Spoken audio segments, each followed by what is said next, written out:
أعوذ بالله من الشيطان الرجيم.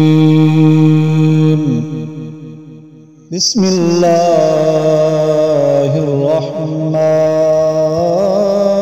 الرحيم.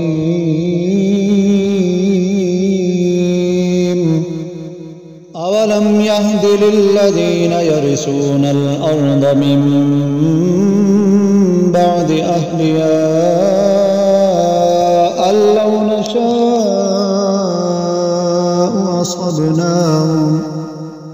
لو نشاء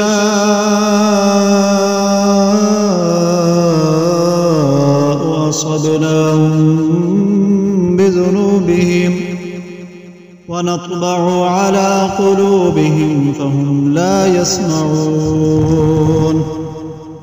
تلك القرى نقص عليك من أنبائها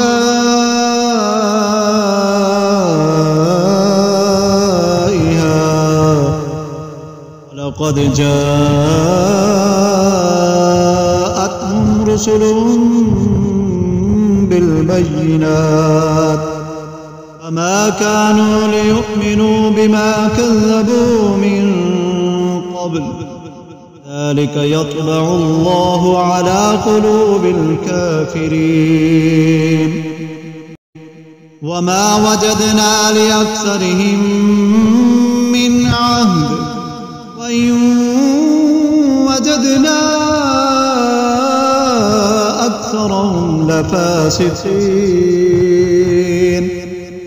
ثم بعثنا من بعدهم موسى بآياتنا إلى فرعون وملئه فظلموا بها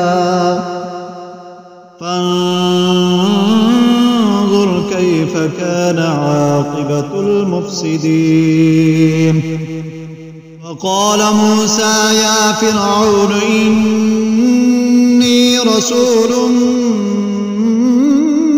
من رب العالمين حقيق على أن لا أقول على الله إلا الحق قد جئتكم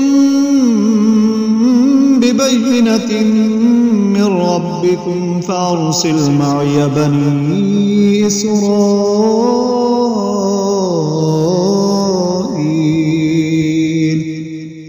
قال إن كنت جئت بآية فأت بها إن كنت من الصادقين. فألقى عصاه فإذا هي ثعبان مبين ونزع يده فإذا هي بيضاء